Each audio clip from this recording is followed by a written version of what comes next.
Calling the hearing today. Aloha and welcome for a hearing of Senate Committee on Energy, Economic Development and Tourism, 1 p.m. agenda. This meeting is being live streamed on YouTube. In the likely event that we have to abruptly end this hearing due to technical difficulties, the committee will reconvene to discuss any outstanding business at 1 p.m. on Tuesday, February 6, 2024 in this room 229, and a public notice will be posted on the legislature's website. Please note we have a 2-minute limit per testifier, and I plan to enforce time limit. First up, we have Senate Bill 2986 relating to resiliency, to energy resiliency. First testifier, Mark Lick, Chief Energy Officer.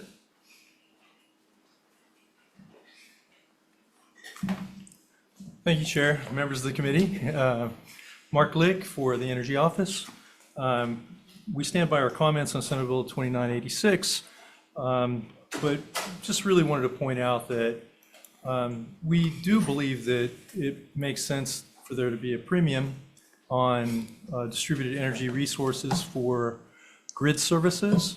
Grid services are extremely important to help balance the grid, but we typically feel that these matters should be not legislated in terms of setting tariffs. That ought to be done through legislative, through the regulatory proceedings. We are hopeful that even in this case, that there can be follow-up on existing questions about the tariffs, and it can be resolved. But if not, our testimony does explain probably a better methodology to arrive at a fair tariff. Thank you. Thank you. Next up, Michael Angelo with DCCA.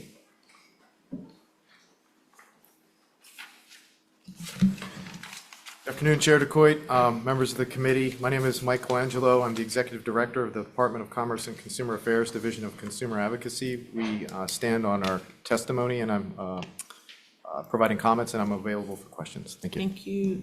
Next up, Leo Sunchen, testifying on behalf of PUC.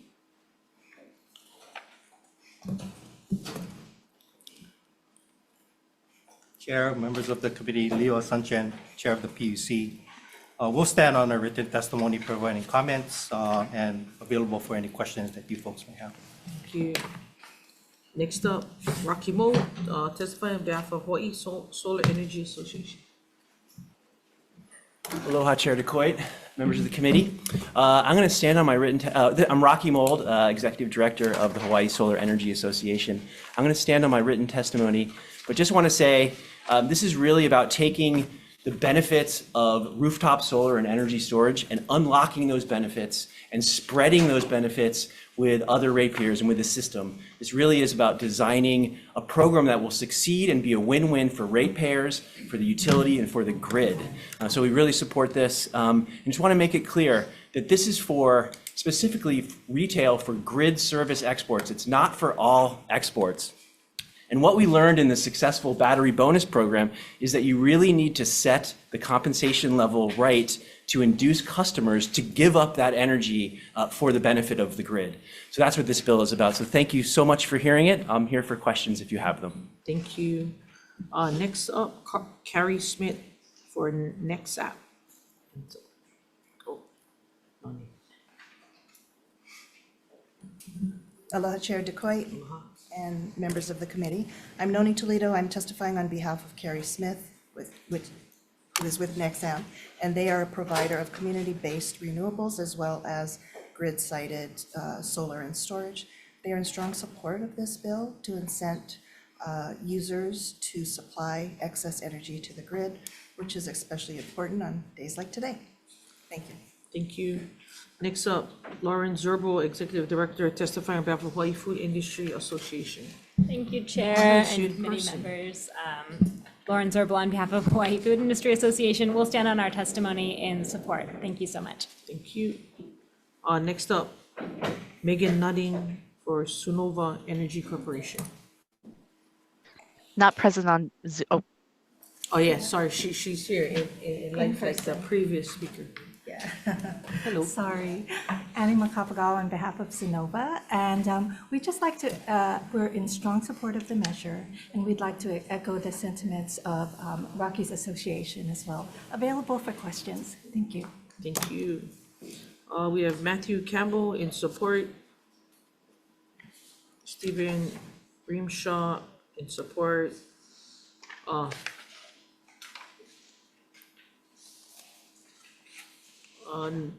Next up, Kaiulani Shinsato testifying on behalf of Hawai'i Electric.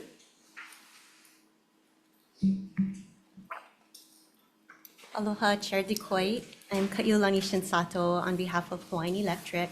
We are testifying in opposition to the bill. We appreciate the intent of the bill, which is to incentivize more rooftop solar and batteries for our customers. We know that that is critical if we're going to reach our decarbonization goals, so we're very much behind that. However, we do have concerns over equity and affordability. If we were to do retail crediting, that would increase the cost of this program overall, and those go back to all of our ratepayers, including low to moderate income customers and customers on fixed incomes. So we don't want to leave anyone behind as we pursue 100% renewables for our future. So it's a very kind of complicated type of issue that needs very careful balancing, and that is why we trust the Commission's decision. The Public Utilities Commission recently ruled on this in December of 2023. After 2+ years of vetting with multiple stakeholders, there was analysis done and modeling done, and we trust that process. As I mentioned earlier, these resources are very critical to us. So if there's some event there where we don't see the market picking up as we hoped it would, we would be willing to sit down with the stakeholders and come up with some proposed adjustments if necessary. And we have a track record of doing that with the solar industry. Thank you very much. I'm available for questions. Thank you. Next up, IBW. In person, maybe not. David Bissell, KIUC, in opposition. Have many others in support. Anybody in the room wishing to testify on this measure? Seeing none. Committee members, any question? Senator Kim. Yeah, PUC.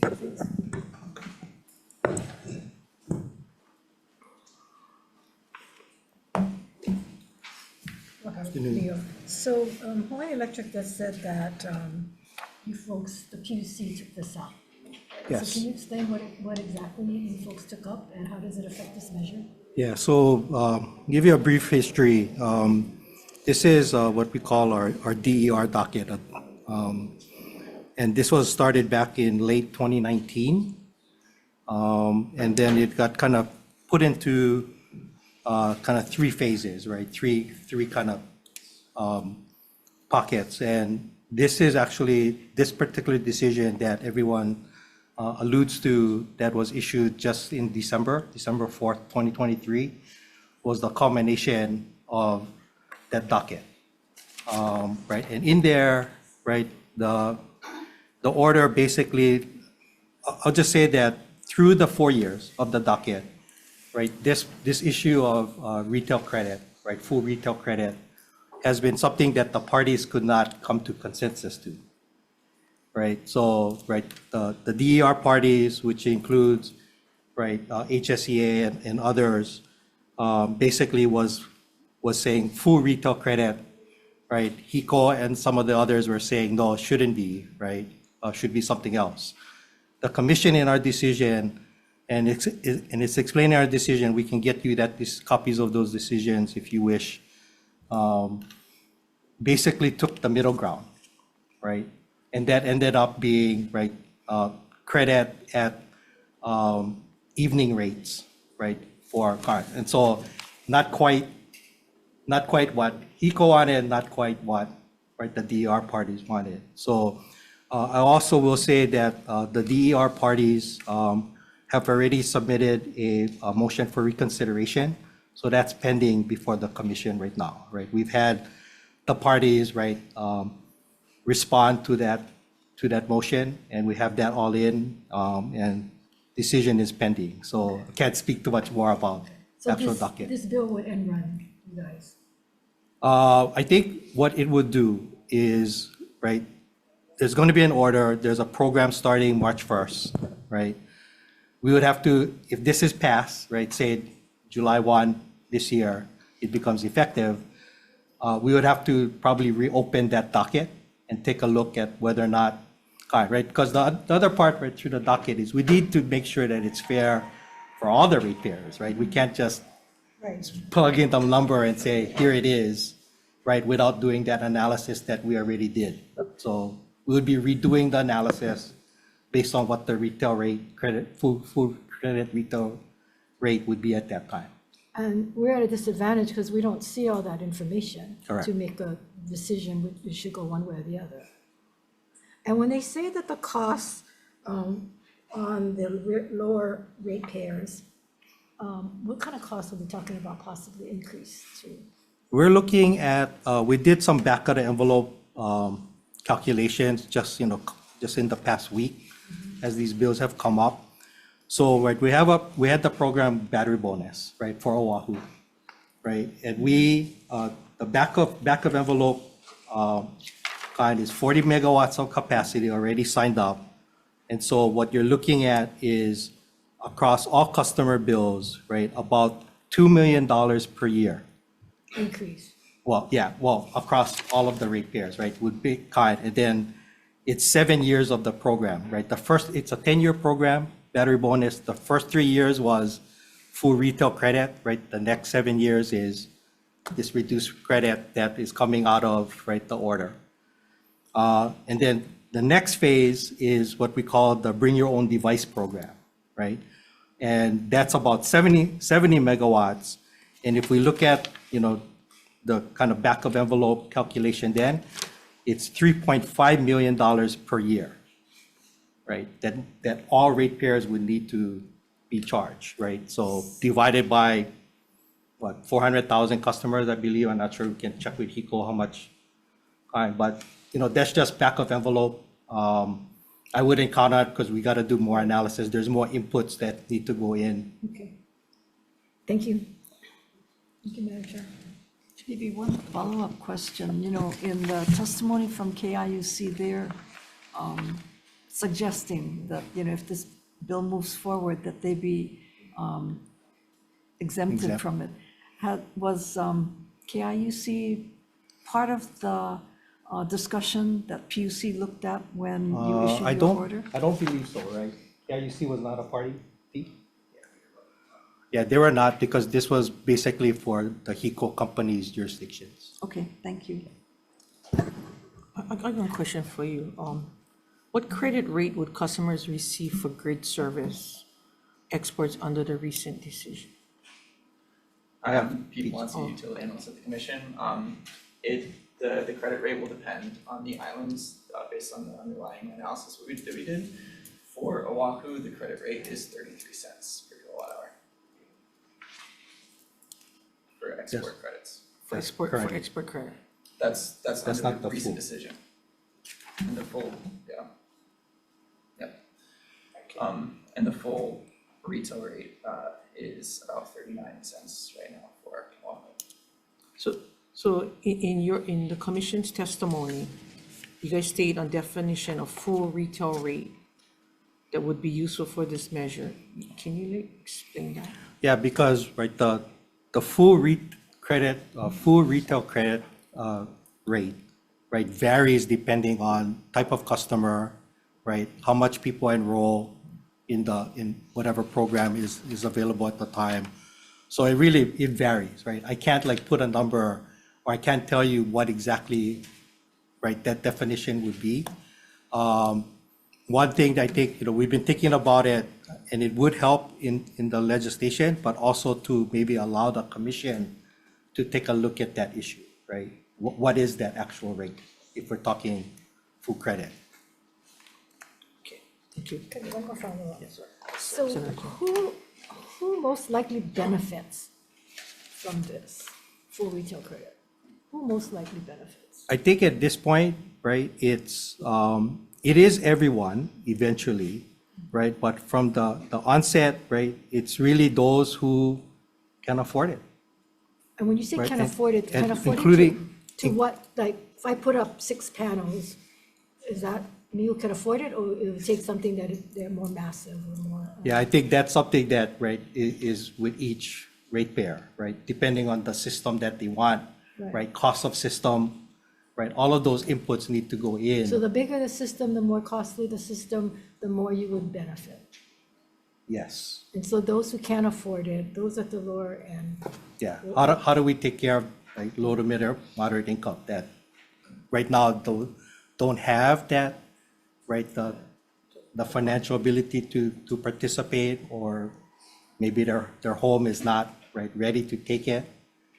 but even if the average residential customer have solar, whatever they get is gonna be small, right? As far as savings? Savings yeah. or full credit. Well, the full credit, this would be for exports, so whatever a customer generates that they can't use themselves, regardless of whether that's serving their own load during the day or if they have a battery. So this energy export credit would apply to customers who can send that additional Right, generation but to the that, you grid. would have to have the equipment to generate, yeah.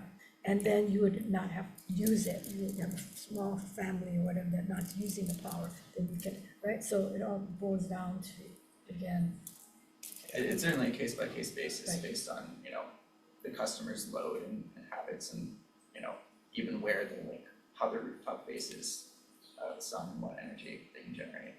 okay, thank you. Thank you. Moving on to SB 2113 relating to Hawaii Technology Development Corporation. First testifier, Wayne Inouye, HTDC. Good morning, Chair, members of the committee, waiting on Afternoon. HCDC. Oh, good afternoon. We stand on our written testimony and here to answer any questions you may have. Thank you. Next up, Silas Sirmos testifying for UH. In support, Brian Miyamoto, Hawaii Farm Bureau.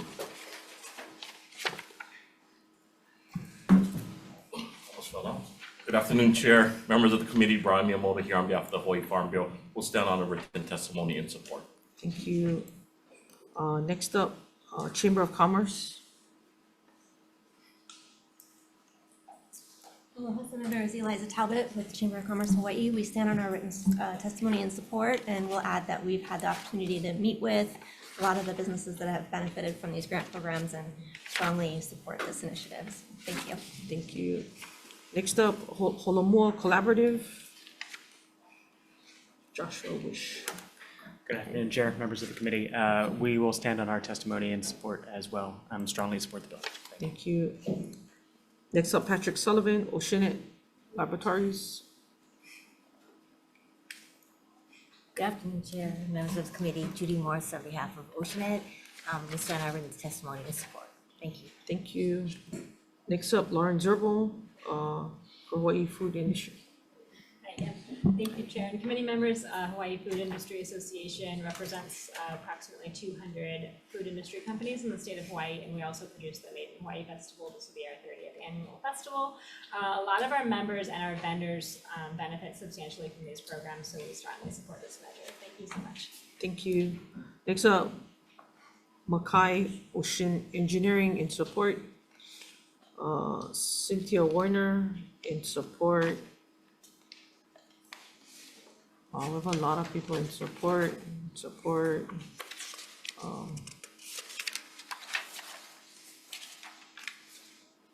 We have 48 people in support, no opposition. Anybody in the room wishing to testify on this measure?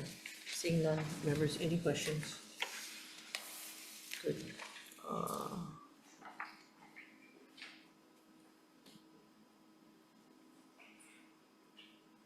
HTDC.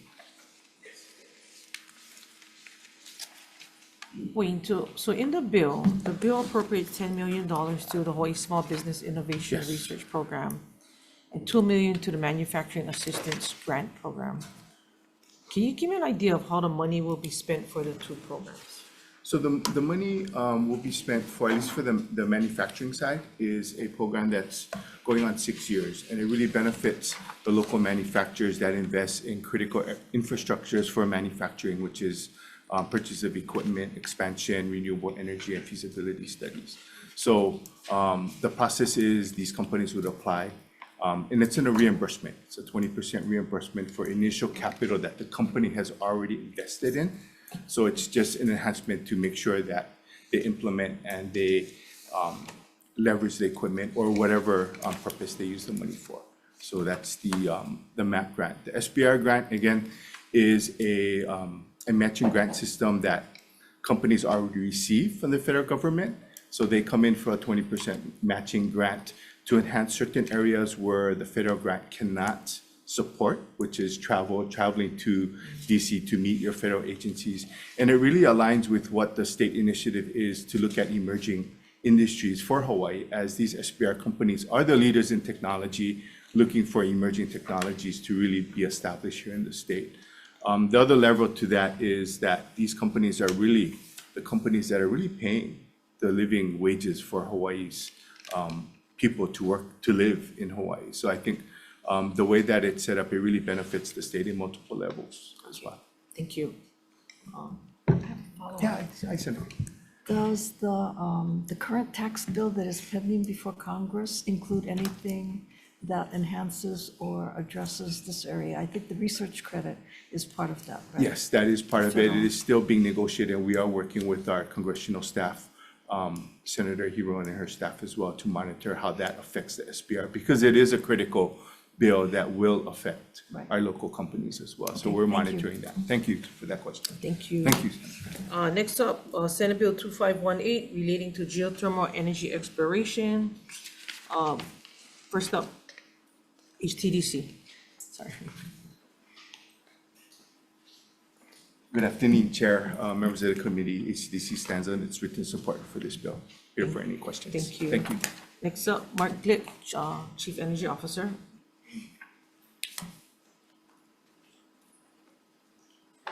Chair DeCoy, members of the committee, Mark Glick, Chief Energy Officer.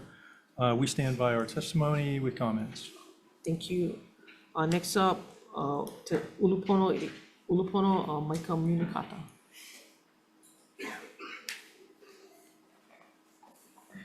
Afternoon, Chair DeCoit, Senators. Micah Munikata here on behalf of the Ulupono Initiative. We'll stand on our testimony in support of this measure. Chair, we're going to need all forms of renewable energy if we're going to get to our goals, our 2045 renewable energy goals. And this bill gets us there, or starts moving us in the right direction to really explore some of the geothermal resources that are out there. Really appreciate you hearing this measure, Chair. Thank you. Thank you. Next up, Chamber of Commerce.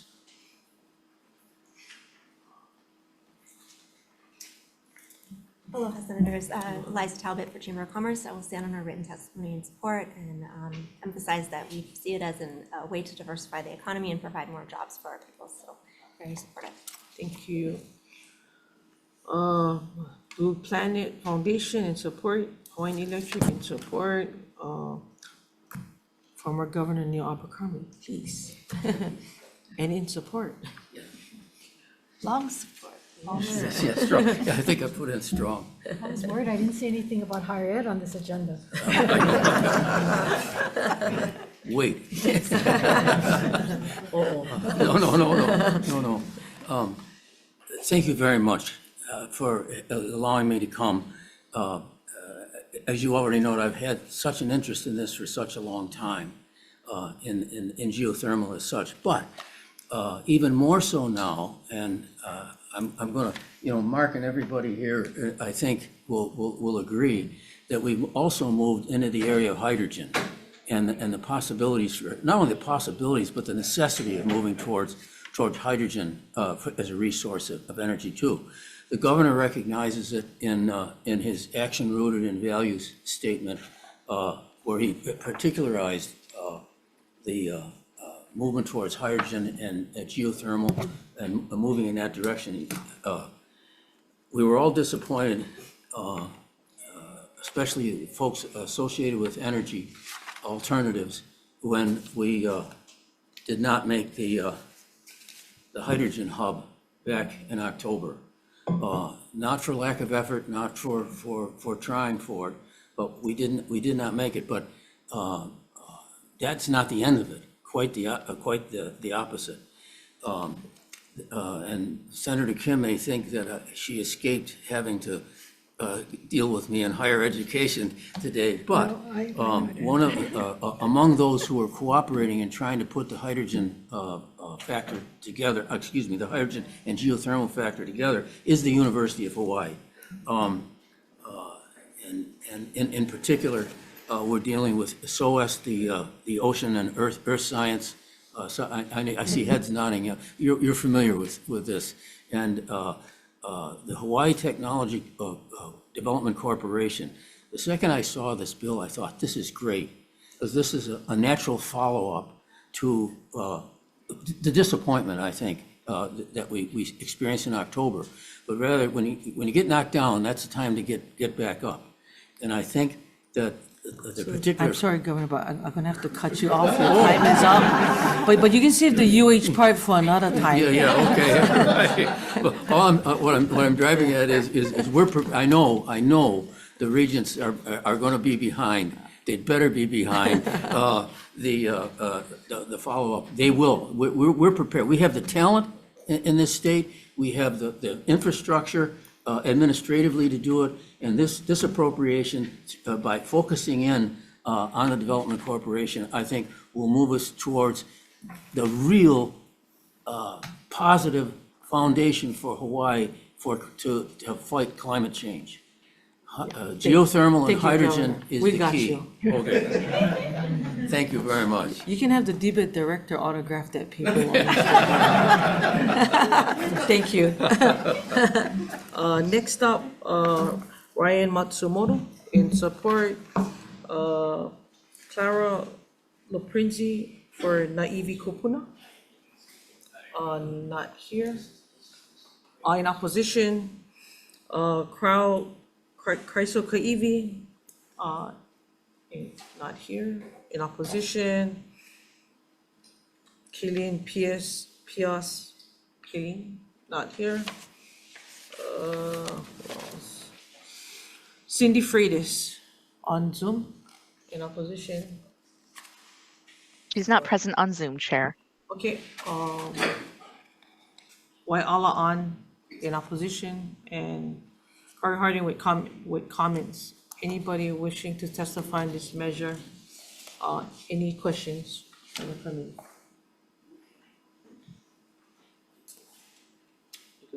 You're good. Okay, HTDC, sorry. Hi, Wayne, thanks. Yes. So the bill appropriates $6 million for geothermal energy exploration, both surface and subsurface in Hawaii, and for community outreach activities in affected areas. How would you go about doing geothermal energy exploration? So I think right now, Chair, is that we are in partnerships with the University of Secondary Education to really understand what makes sense for Hawaii. I think we are sensitive to the cultural aspects of it, but again, wanting to take a look, and this is where we are going to invest, time and effort to really understand what geothermal means for the state of Hawaii and the benefits of it. So we can get back to you once we can come up with a creative plan, and being led by DBED and the university as well. Okay, so yeah, if you get back to us, that'd be good. Thank you. Yeah, thank you. Next up, SB 2291 relating to advisory boards. First up, Deputy Director Dane Wicker for debate.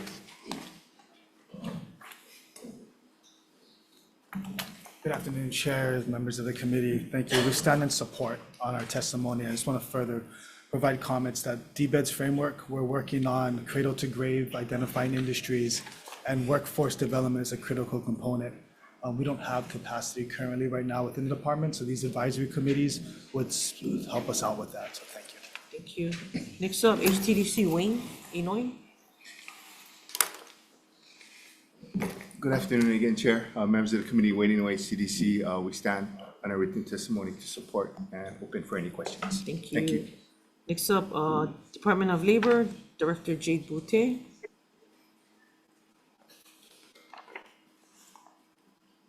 Chair DeCoy, Senators Kim Fukunaga, Jay Shibashi, the department stands on our testimony in support. You look so much better than the director. Thank you for being here. Nah. Jade, you heard that? Nah. Thank you for coming. Next up, Nelha Gregory Barber on Zoom. Not here. Okay. Wendy Gady for Agribusiness Development Corporation in support, and then Hawaii Farm Bureau. Thank you, Chair. Members of the committee, Brian Miyamoto here on behalf of the Hawaii Farm Bureau. You have our written testimony support, and we're focusing only on the ADC board. We do respectfully request that Hawaii Farm Bureau be named as one of the members.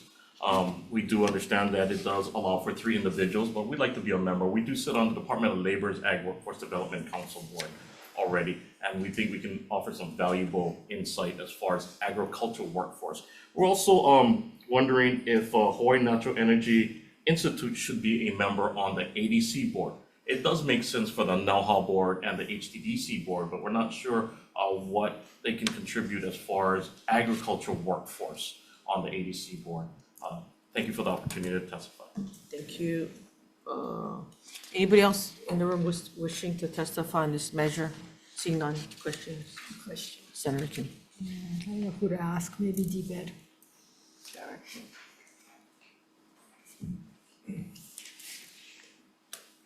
So you folks are in support of this? Yes. Correct?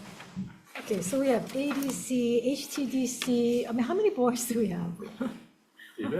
No, around HTDC, I mean, we have boards already, right? How many boards, and then now we're doing advisory boards? I'm not opposed to advisory boards, but it seems like we have a board for everything. And then now you want an advisory board to advise the board, which is the board is supposed to be the one to advise the entity, right? Isn't that what's? Did you say that word? I don't know, that's kind of like what's going on here.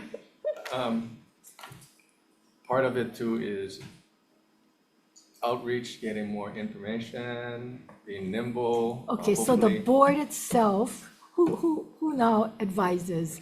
What, you're asking for this advisory board, but HTDC has a board, right? HTDC has a board. We support it, but Yeah. as you know, it's not an admin group. No, I know, but if you're gonna come here and support something, then you gotta tell us why you're supporting it, right? And you gotta be able to answer this. So I know that the state has, I don't know, what, 600 boards and commissions? I forget how much it is. Yeah, when I Senate president, we had to go through all the boards. Half the time, we cannot find people to sit. Half the time, they cannot get quorum to get started. But I'm just saying that we're having an advisory board to advise the board, that then, is that what we're doing? Go ahead, David. So I looked at this bill, so workforce development is a critical component for DBED. Right. Okay, we don't have capacity to look and coordinate with all of our agencies on what that workforce curriculum is going to be like. So we saw this way as one way to help with that capacity, short of asking for additional resources. That's for only 3 of the several boards that we have. The boards themselves are not set up to have PIGs or special committees to help with workforce development, and we saw this as one way to help us So with that. couldn't we add to one of the existing boards to do this as an advisory? No? As a policy call, possibly, yes. Okay, well, I'm just Yeah. trying to find how in government we can be more efficient. You know, people go to all these meetings and then we ask, what did you guys come up with? We don't know. I mean, you know, we heard it in budget briefings that the departments are still clueless on some of the things that need to get done, despite the boards that they have, despite some of them are paying, some of them not paying. Most of them, of course, are not paying, but it's just board after board after board is a way that we look at addressing problems, but we don't really address it. I mean, I know it sounds like I'm picking on this board, but I don't intend to. I'm looking at overall picture, which I hope the departments would look at and see how we can, you know, make these boards and commissions more effective and efficient, instead of just adding another advisory, you know, because like we have the PIG to the RCUH, we have, you know, a selection commission to advise the PIG, to advise the Should we add them to the regions. HTA board? I don't know, but I mean, that's above my pay grade, but I'm asking you guys, that you folks gotta be the ones to look at, you know, how can we make this more efficient? It's one more meeting somebody gotta go to. And yeah, we wanna add more, you know, groups onto this. Some of them don't wanna belong. Right?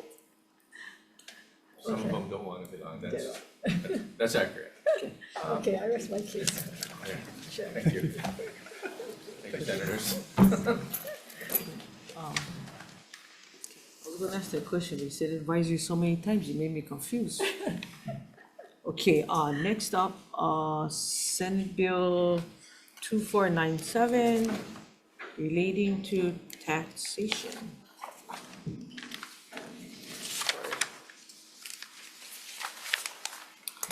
First one up, Wayne Pinoy for HTDC.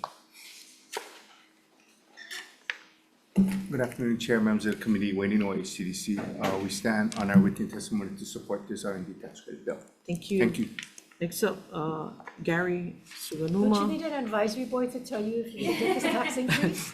No comment. Good answer. Hello. Good afternoon, Chair, members of the committee. Clinton Piper on behalf of the Department of Taxation. We will stand on our written testimony, our written comments available for any questions. Thank you. Next one up, Department of AG, on Zoom. Oh, Good afternoon, Chair, members of the committee. Under this bill, qualified high technology business eligible to claim the refundable tax credit is defined in part as a domiciled business in the state. Accordingly, the tax credit will be available to businesses domiciled in the state, but not to similarly situated businesses in another state. Because a qualified high technology business eligible to claim the refundable tax credit must be domiciled in the state under the amended definition, this bill may be subject to challenge under the Privileges and Immunities Clause of the United States Constitution. To address this, we suggest amending the definition of qualified high technology business on page 2, line 8, by removing the word domiciled. Thank you, and I'm available for your questions. thank you. Can you state your name again? I'm sorry. Deputy Attorney General Tammy Kaneshiro. Thank you. Thank you. Next up, Chamber of Commerce. Aloha again, Senators. We'll stand on our testimony and support. Thank you.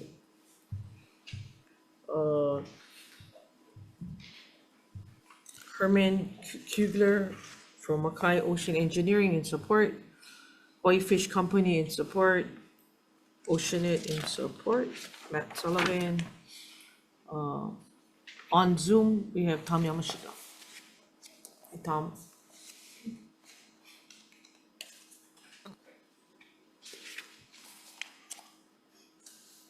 Hi, Tom. Go ahead. Okay, I think I'm okay now. Thank you, Chair, members of the committee. Tom Yamachika from Tax Foundation of Hawaii. We'll stand on our written comments.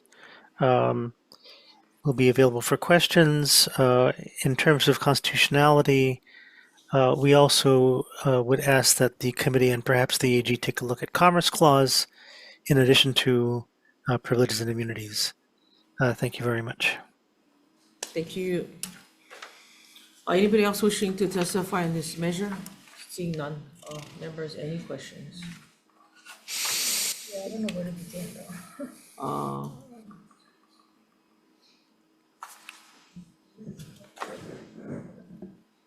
Debate, Debate, yeah? please. Thank you, Director. So Director, in addition to the labor costs most businesses have and other costs, how would you guys be able to determine how much the minimum wage or how much of an impact the minimum wage? No, we're not on that, though. Yeah, oh, sorry, I saw the wrong one. 2497. Yeah, okay, sorry, like the AG. You go ahead, no? No. Secretary, go ahead. No, I just, okay, so this increases the credit, right? Yes. What is it now? 5 million. Yep. Yes. So have we shown how many have taken advantage of 5 million? 5 million is not enough? I mean, what is this? I apologize, based on- Senators, I did not screen these bills today, but we have Reed here. I'm not sure if Dr. Tian Or maybe Wayne. Wayne, or Wayne has that information. okay, Wayne? Unfortunately, sir, I don't have that information as well, but that is something that we are planning to track moving forward. It is a little bit of a task from an administrative standpoint, so we are looking at how we can address that situation of getting the return on investment on these tax credits. Okay. You know, if you're supposed to gonna come and support a measure, you gotta tell us why. I mean, these are large dollar amounts, and if you don't have the information and we don't know, then why are we sitting there making these decisions on what? You know, I'm not one to just rubber stamp stuff. I mean, we have to tell the public why it is we're gonna be, you know, giving away tax dollars. And what's been effective and what's not been effective. So, you know, I hope you folks take this seriously, that just saying you support it is not enough.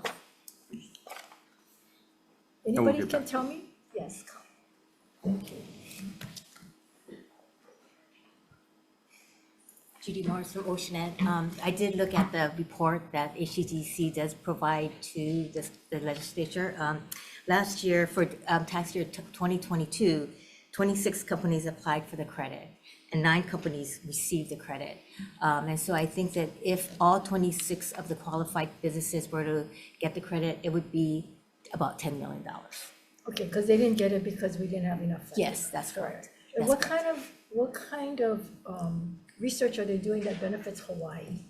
All the research are done here. It could be space, it could be. Yeah, it's like- done here, but is Yes. it see, some of the concerns I have about some of the research going on, not, you know, like at university or CUH, is a lot of this research things don't even benefit the people that live here in Hawaii. They're doing all kinds of worldwide stuff, which is fine, but how does it really benefit our people? You bring tax credit, so, and where do we see the results? Because there is jobs, you know, we're able to hire, bring the local kids back that go to the mainland, get educated. You know, our company has 40 PhDs, so we're trying to bring the local kids back so they can work here, you know, earn a good living. And But is it the same with these other companies, just Yeah. like yours? Okay. Yeah, yes. And what else? I mean, what other things are they working on that will benefit Hawaii? Just bringing the local kids back, and so you're paying taxes. Right, but some of the research projects they're doing, does it benefit the community in ways? I mean, just looking at Oceanet, we developed the COVID test. Right. So, you know, Right. we do a lot of different, you know, types of research that, you know, we want to try to start manufacturing. And so we do coatings. There's a lot of companies that do optical, Mackay, you know, they do a lot of the ocean research. Okay, thank you. Yeah. Senator, what we'll do, and I'm assuming, we'll work with the introducers of the bills and we'll work with the companies Sure. to get you exactly what you're talking about. And I know it goes to WAM next, so we can give you that committee chair information. There is that report, that's, yeah.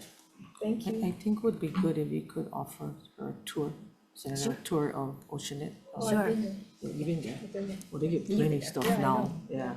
Yeah, and Mr. Sullivan just called me Tuesday to invite me to go there, so I'm planning to. But it's not connect just with them. Oceanet, you know, this is open to everybody, so I want to make sure that our residents are benefiting from some of these research projects and dollars that we're giving tax credits for. And so the other companies that didn't qualify, maybe we can have that discussion with them as well, so we can at least have a rough idea as to what their plans are and how if we did increase the credit, how it would help them. Yeah, I think because we that's asked what that we of wanna the film credits, you know, when we talked to them, we want to know how many jobs, how many locals, what are they generating, how is it benefiting the community, so it should be the same across the board for all tax credits. And we do want to tighten it so that it is the local companies that are Yes. benefiting, not mainland companies Yes, that have exactly. two employees here. That's you correct. know? Yes. So that's why we, you know, want to tighten it. Thank you for that. Thank you. Thank you. Next up, SB 2818. Related to minimum wage. First up, debate.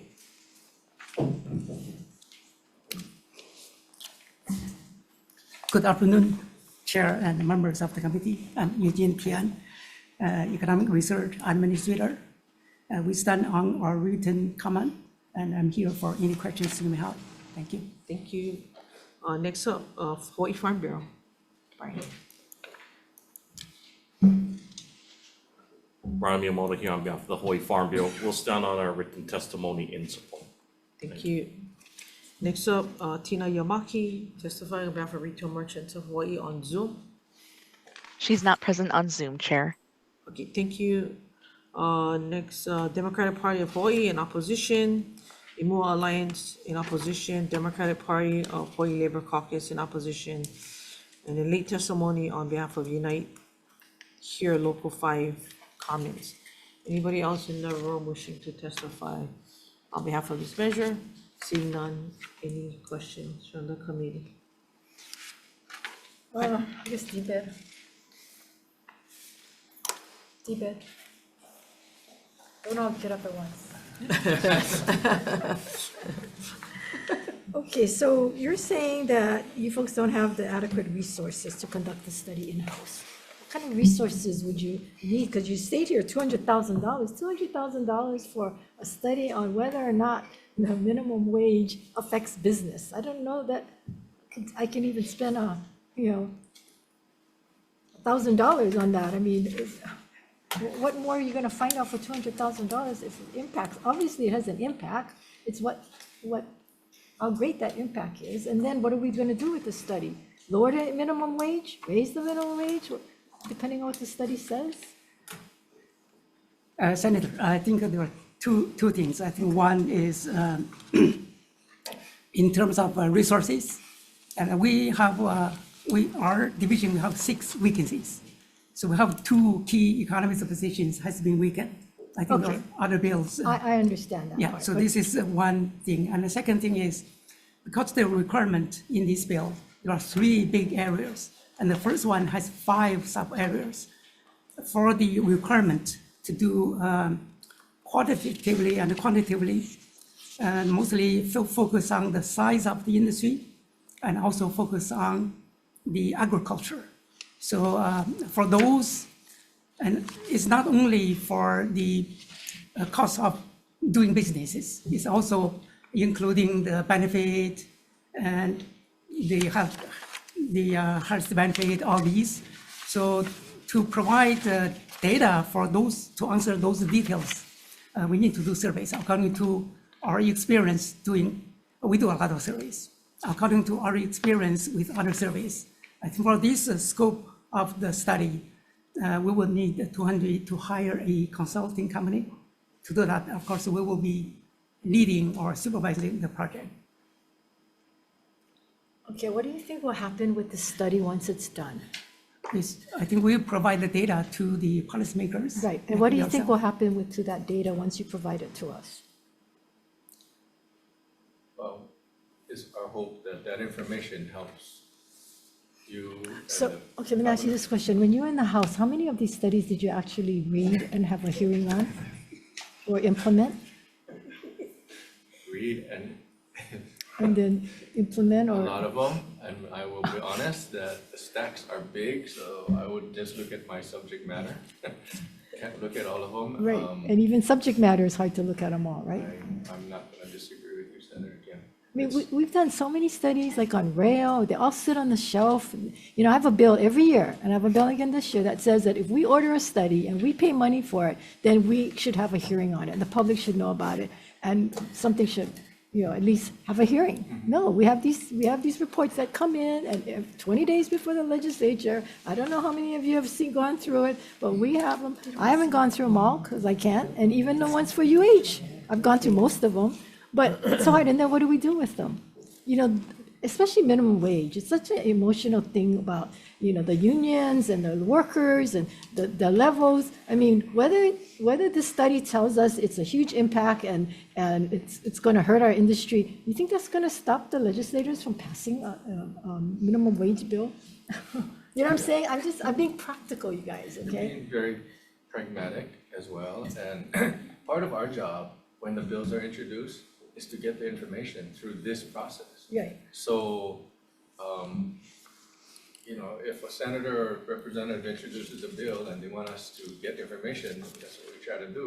But some of that comes with a cost. Exactly, and that's the And- thing, right? And some of that, you know, I've learned so much about how many reports go through DBED. The last 2 weeks, all I was doing was signing and reading some of these reports.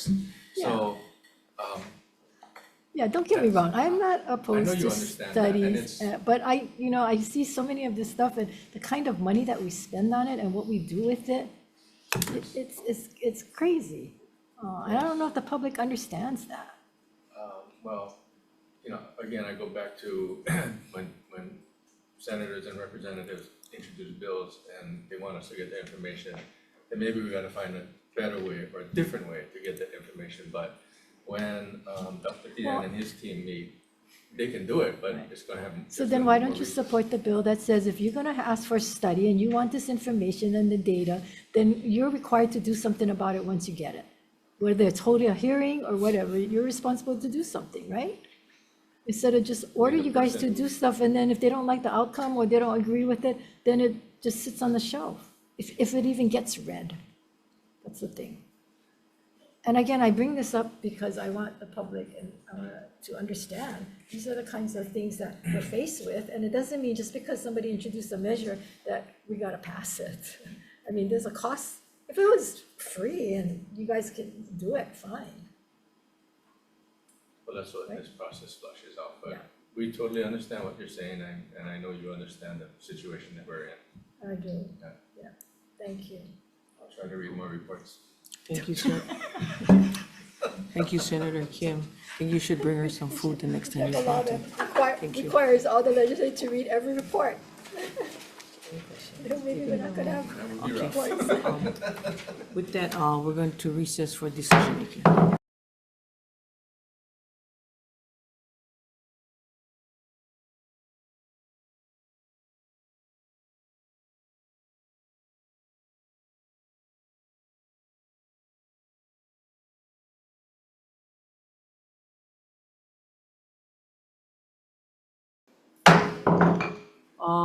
Decision making on our 1 PM agenda.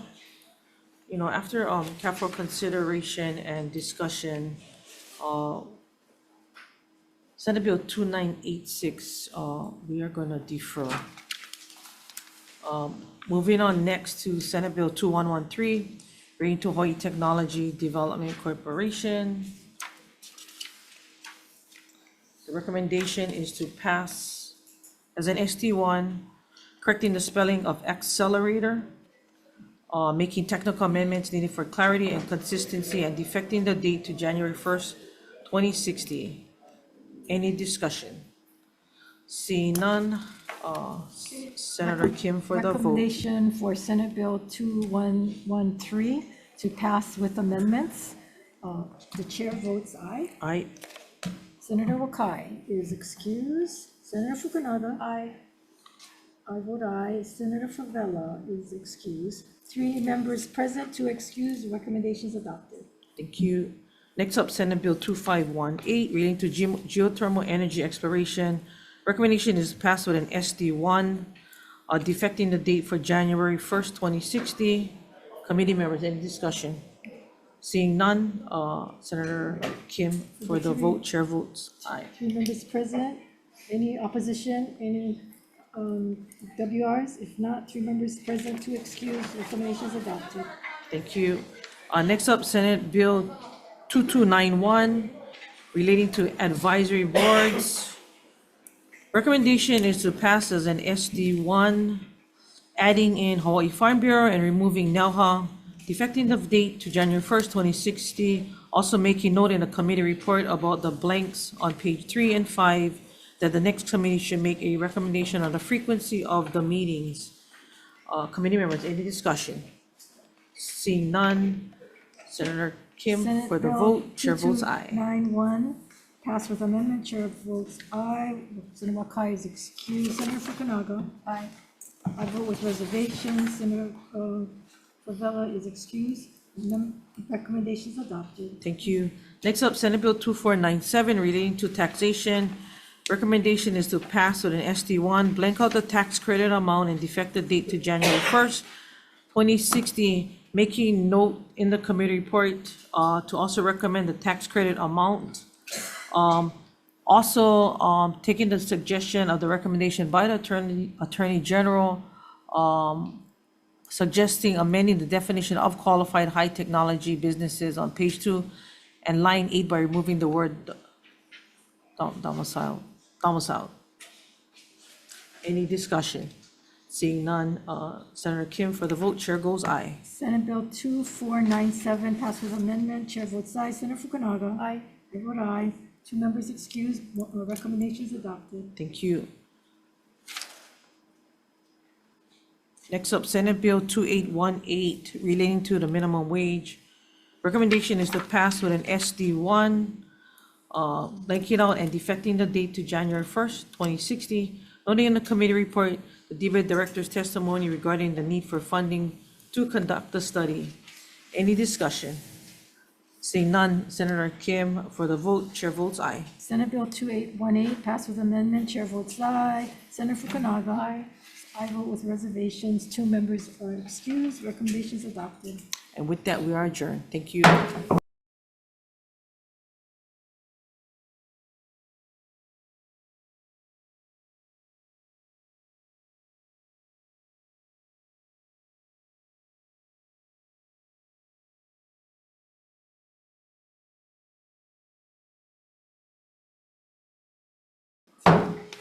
Hello and welcome to the committee, to the Senate Committee on Energy, Economic Development and Tourism, joint hearing with the Committee on Government Operations for the 2 p.m. agenda. The meeting is being streamed live on YouTube. In the unlikely event that we have to abruptly end this hearing due to technical difficulties, the committee will reconvene to discuss any outstanding business at 1 p.m. on Tuesday, February 6, 2024, in this room 229, and a public notice will be posted on the legislature website. We have 2 bills up for this agenda. First measure up, Senate Bill 2539 relating to renewable energy. First one up, Mark Glick with Chief Energy Office.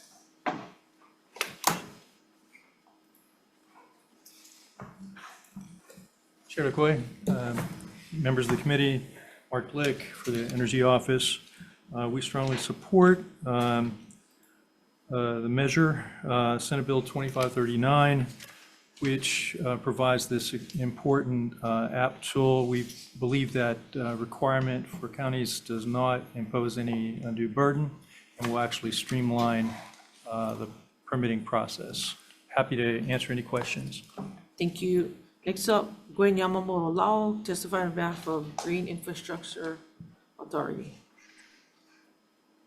Aloha chairs, vice chairs, and members of both committees. This is Dante Hirata Epstein testifying on behalf of Gwen Yamamoto Lau of the Hawaii Green Infrastructure Authority.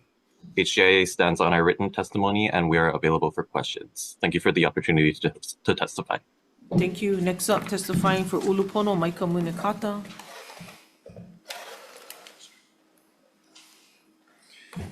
Good afternoon, Chair DeCoy, Vice Chair Wakai, Vice Chair Gabbard, and members of the committees. Micah Munikata here on behalf of the Ulupono Initiative. We want to stand on our testimony in support of this measure. Chair, this measure looks to help streamline some of the community complaints that tend to always be there when it comes to the permitting process. We really need to act fastly to meet a lot of our renewable energy goals. This is one in which we're helping our solar PV cause to really get there. So streamlining that permitting process is good policy. I know that this particular measure did have a lot of momentum last session, and I think we just want to get this through the finish line this year. Thank you very much, Chair. Thank you. Next up, Rocky Mo, testifying on behalf of Solar Energy Association. Aloha, Chair DeCoit, members of the committee. Thank you for hearing this bill. Just want to stand on our testimony in strong support of this bill. Thank you. Next up, Lauren Zerbo, testifying for Hawaii Food Industry Association. Thank you, Chair. Lauren Zerbo on behalf of Hawaii Food Industry Association. We represent 200 food industry companies in our state. We're in strong support of this measure. One of the things we hear over and over again is that the permitting process is an impediment to moving over to clean renewable sources of energy. And we think this bill, especially the self-certification portion of this bill, will really help our members transition. So thank you so much. Thank you. Next up, Megan Nutting, testifying for Sunova Energy Corporation in support on Zoom. Not present on Zoom, Chair. Thank you. Oh, sorry. Yes, strong support. Sorry about that. Just echoing the sentiments of the previous testifiers in strong support, Annie Makapagal on behalf of Sonova. Thank you. Next up, Dave Mulnex, testifying for Greenpeace Hawaii on Zoom. Not present on Zoom, Chair. Thank you. Okay. We got numerous people in support for this measure. Sheena Choi, testifying on behalf of Board of Professional Engineers, Architects, Surveyors. Hello. Hello, good afternoon, chairs, vice chairs, members of the committee. My name is Sheena Choi. I'm the executive officer for the Board of Professional Engineers, Architects, Surveyors, and Landscape Architects. The board would like to stand on its written testimony. Thank you. Thank you.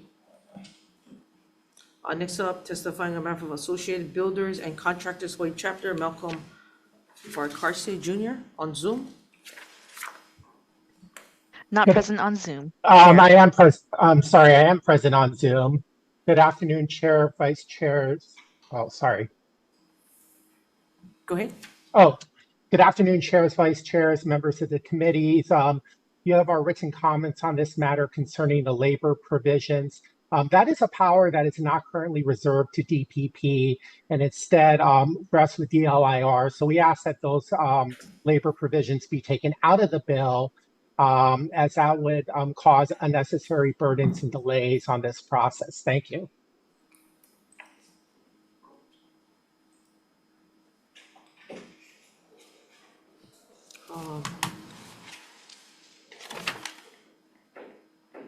Okay, we got a lot of people in support.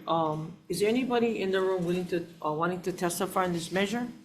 Seeing none, any questions from the committee?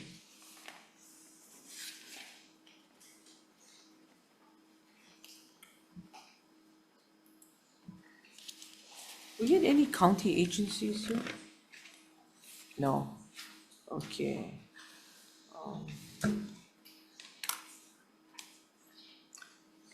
Malcolm, are you still on Zoom? Yes, I am, Chair. Can you repeat what you just said on the labor provision? So the line 17 to 21 of page 3 gives the power to DEPP to promote registered apprenticeship, living wage, and other labor provisions. That is a power that the counties don't have under Chapter 46 presently. So our provision is that this bill is about a streamlining permitting process. We feel that those provisions are inappropriate for this bill. Okay, thank you. Thank you. Next up, any other questions? Seeing none, next up, Senate Bill 2765 relating to the State Convention Center. First one up testifying is Daniel Hopi for HTA.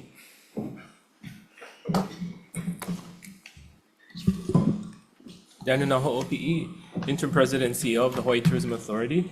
Aloha Chairs Decoy and McKelvey, and also Vice Chairs Wakaya and Gabbard, and the rest of the members of the two committees. The Hawaii Tourism Authority submitted written comments and stands here today in opposition of SB 2765. HTA values its good working relationships with DAGs and with many professionals who work hard for the people of Hawaii, led by the Comptroller, who was a former Chief Administrative Officer of HTA.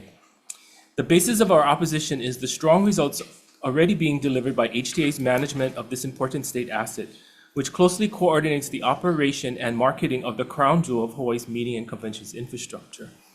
HTA's oversight and management of the Hawaii Convention Center on behalf of the state leverages our tourism expertise to integrate the center's operations, sales, and marketing efforts with local events and the work of Meet Hawaii, our global MCI contractor. The close integration of marketing and operations allows us to compete successfully at a world-class level for large gatherings and attracts mindful, high-spending visitors. We're making good progress on repair projects to maintain this important state asset, including progress on the roof repair. With funding support from the legislature this season, we will continue to keep to our timeline to complete repairs in 2026. We are also exploring new ideas to contribute to future repair and maintenance needs, such as supporting naming rights for the center. For the reasons above, the close integration of marketing and operations, guided by HTA with its tourism expertise and experience as part of the overall strategy to maximize tourism economic benefits to the people of Hawaii, we believe that HTA management of the Hawaii Convention Center is working well for the state. We're poised and eager to continue our current role, and we respectively oppose this measure. Mahalo. Thank you. Next up, Keith Regan for Department of Accounting and General Services. Chairs, Vice Chairs, Keith Regan, Comptroller for the State of Hawaii. We stand on our written testimony providing comments on this matter. Thank you. Next up, Kekoa McClellan with Hawaii Hotel Alliance. Aloha, Chair DeCoit, Chair McKelvey, Vice Chair Wakai, Vice Chair Gabbard, and honorable members of the joint committees. Keikoa McClellan from the McClellan Group on behalf of the Hawaii Hotel Alliance. First and foremost, chairs, thank you for hearing this measure so that we can have a discussion about the critical need to continue supporting the Hawaii Convention Center. We are at a critical juncture in our state's relationship with tourism. Wanting to attract the right kinds of visitors means focusing tourists where they belong in our resort districts. Maximizing the return that we get on the visitors means that we're supporting them with infrastructure that will attain that specific objective. And the Hawaii Convention Center, as you've seen in the comments that we offered, does a very good job of that. There's no doubt that the marketing and management team at the Convention Center is doing a good job of attracting group and business travel to Waikiki. Now, the maintenance of the center could use some help. And so the idea of moving the maintenance of the center to DAGS isn't a terrible one, where you have a entity with the ability and the know-how to manage a state asset. And let's face it, this is an asset that is good for all Hawaii. It's there to serve the people that work there. It's there to host our guests. It is an important piece of Waikiki, an important piece of our tourism economy. And making sure that deferred maintenance projects don't go unattended to, allowing that activity to be, within a department that has that as their forte might be a good idea. We did offer comments around the exceptional work that the marketing team and the team hosting the many wonderful guests that come to Waikiki are doing at the convention center. And so we offer those comments for your consideration. Happy to answer any questions about how the convention center plays into the Hawaii Hotel Alliance's membership, our hotels, and the hotel economy that depends heavily on strong bookings at the center. Thank you for your time and your consideration of these comments. Thank you. Wow, perfect timing. Okay, next up, testifying for hotel lodging, Mufi Hanneman, with comments and not here. Anybody else in the room willing to testify on this measure? Seeing none, members, any questions? Yeah. Senator Favela. So, thanks.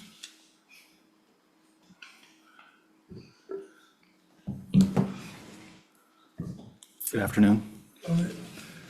Just a question, well, a few questions if you can indulge me, Chair. If DAGS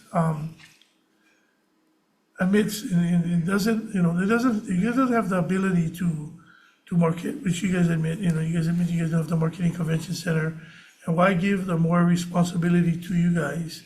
Comment is that there's no secret that DAGS, and not you personally, but DAGS doesn't have a good track record in taking care of our state capital. And the majority of the reasons is because you guys, it's always, not you again, I was just saying that you guys don't, I like you, Keith, that's the reason why I said that. I don't want to make you feel that, I like you. But, so the bottom line is, it's not your guys' fault, but it's just a trusting something that is so valuable, like the gentleman said over there, to having DAGS take over. And it's before your time too, with the whole Halava, OCCC, a lot of stuff that just doesn't sit well with a lot of people, and having you guys just, you guys take over the maintenance of the whole area. So just that part, I just wanted to get do you have the manpower, capable manpower right now to take care of the needs of the convention center? Honestly? No remote work, oh yeah, right? Chair, Vice Chair, Chairs, Vice Chairs, and Senator, thank you very much for that question. Well, let me just start by saying that I think since coming on board in December of 2022, we put a lot of focus and effort into bringing the capital up to speed, and a lot of great things have happened since we came on board, including the complete waterproofing of that pool over there on the Diamond Head side of the state capitol. So progress is being made, including the planters. If you had a chance to go down to the rotunda, you'll see how wonderful it looks down there now. So night and day difference between what it was before and what it is today. So I appreciate your comments, Senator, about that. Do I think we have the resources? Having worked, as it was mentioned in previous testimony, having worked at the Hawaii Tourism Authority, I know the challenges that are faced with that convention center. In fact, I worked very closely with the management company to put together a strategy to try to address some of those shortcomings and deferred maintenance. So it is a huge task, no question about it, in terms of the true repairs and maintenance that need to happen there. Do I think that our team is up to the challenge? I would say that whatever challenge is put in front of us by this body, we will do our best to achieve it. I don't know whether or not we have, and I'm just being very forthright, I don't know whether or not we have all of the manpower at Central Services Division to be able to handle the maintenance of this facility. Could we expand? Could we grow? Could we add some additional staff to be able to support that? Certainly. But I would have to sit with my team and go over exactly what kind of resources we need to be able to get the job done properly. We want to do it right. If this is going to be given to us, we want to make sure we do it right. I have a lot of faith in my people. I really do. I have a lot of faith in their abilities. So we'll do our best if this is given to us to get the job done, to continue to keep it a jewel for this community. Just one more follow-up, Ken. So the function of the convention center are split between HTA to market and DAGS maintains. Is there split responsibilities in two departments asking for more problems and delays? Would you think that will happen? If we were given the maintenance responsibilities for the facility, our goal and our objectives would be to make sure that we do our best to keep it top-notch. We would work with the management firm, we would work with the Hawaii Tourism Authority or whoever it is that, is responsible for the convention center's marketing and management to ensure that the work that we're doing doesn't conflict with what's going on at the convention center. So it'd be a lot of coordination that would have to take place if this were to be transferred over to DAGS. But we would do that. Yeah. Can the contract be transferred to DAGS to manage? I don't, let me just say this. DAGS's forte is not marketing and management of a convention center. Our forte is building facilities, maintaining facilities. That's in our mission, right? Our statutory mission. So we would focus on maintenance. We would like to focus on the maintenance side. This one last one, I didn't answer the rest, that's why, let me just finish up with this. How many had? So HTA, the progress of HTA made, the areas of repairing the roof to the convention center. When are roof repairs needed to be completed? Anybody know that? That's not him, yes. Okay, all right. Ask your question. Maybe I asked them wrong. Senator Wakai. Thank you for Daniel.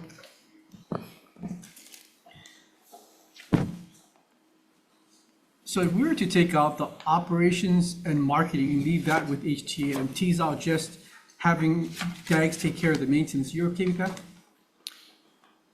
No, as in my statement, it's the coordination of the two parts that's very critical. As DAGS had mentioned, the timing is very important. And we, on the marketing side, know that we only have a 1-year window in order to complete that roof repair in 2026, is the roof repair. we have the access to working with the hotels and working with the meeting planners to figure out that window, and we will keep on schedule to do it. We're not sure if we separate the maintenance and operations with a different organization, they won't have the same priorities to make that 1-year window that we need. Yeah, but Daniel, you're facing this small window because of dereliction of responsibility by those who came before you. I mean, that convention center in year 1 started to leak. There was a 15-year warranty, which your predecessors never asked PCL Nordic to like fix the roof. So that's why you're in the situation you're in today. If we had someone else, perhaps not at HTA, overseeing the maintenance of that building, we wouldn't be in the situation that we put you in today. So for the long-term benefit of the convention center, isn't it just smarter to have an entity set up to take care of facilities, because that's not kind of your kuleana. Your kuleana is now marketing and management of tourism. I don't see any place in your statute that says you're also responsible. Well, actually, we put the convention center under you, but that's just not the core function of what HTA should be doing. If we lock this off, then you can focus on the management and marketing of tourism, correct? I think right now we have structured ourselves, taken your advice, and we have put in place our Vice President of Finance to be very strict on the management and operations of the convention center, and it's working well. We have turned around one of our most profitable years so far, and the maintenance is on schedule. We've worked well with DAGS in terms of coordinating, and they were in the planning meetings at the very beginning for this roof repair, as well as we have our coordinated 6-year repair and maintenance schedule, all publicly viewed, and we have not heard any complaints since then. So what happens when Isaac Choi retires? He is also working on ascension plan and putting in place procedures and codifying the process. No, because you're saying that, and a lot of I hope he doesn't die soon. It's just the color of the hair, come on. Okay, guys. A lot of us have a lot of confidence in the team that you have there, but Thank that's you. not the team that might be there 5 years from now when there's going to be electrical problems, right? You're talking in the future about potentially building a hotel on that site. Is that really the strength of HTA to put all of these infrastructure possibilities in your wheelhouse versus with DAGS, who, if let's say we go down the route of building a hotel on your site, I think I have more confidence in the DAGS team to do building management, maintenance, and what this thing is going to look like, versus you guys who are just kind of the idea guys and management guys of tourism, and focus on that rather than infrastructure.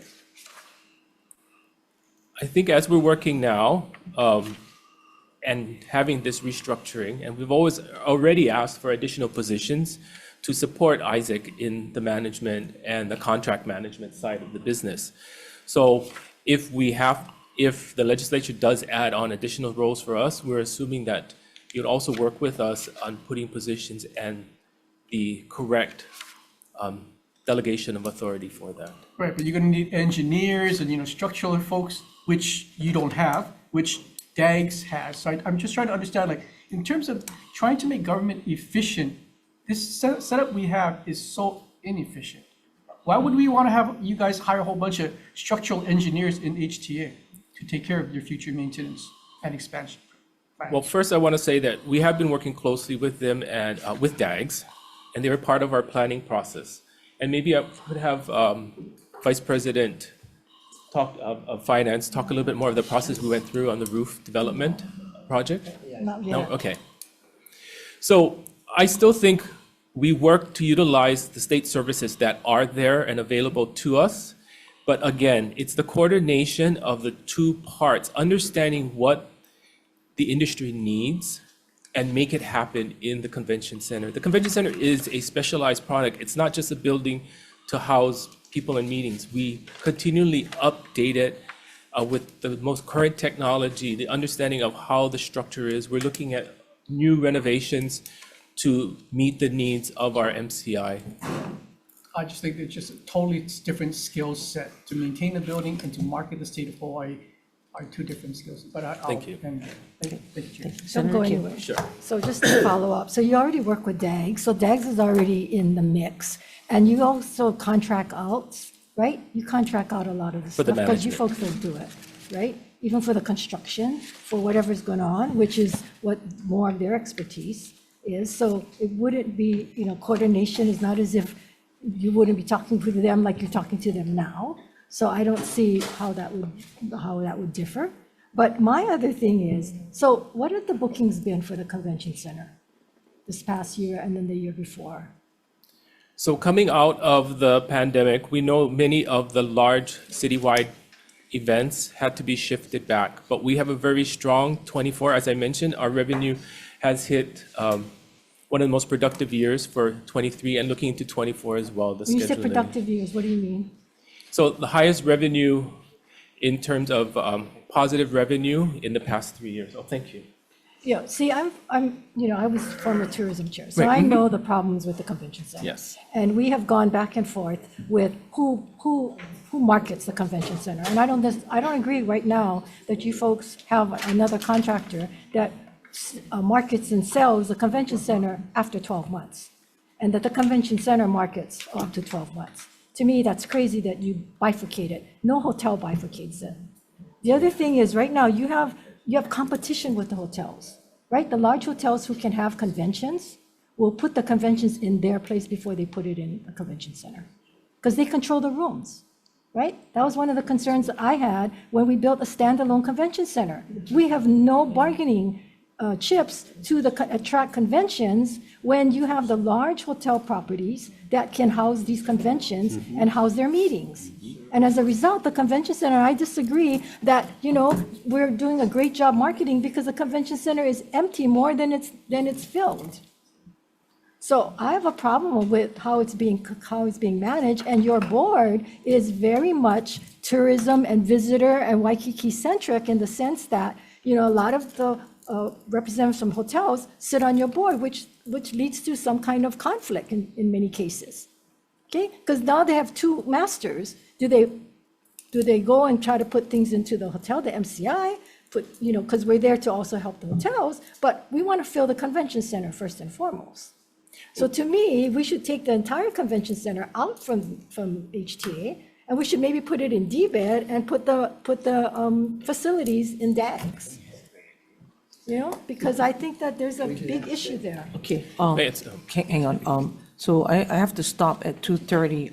What I'm gonna do is, we're gonna go to decision-making. I'm gonna defer the decision-making but on this matter.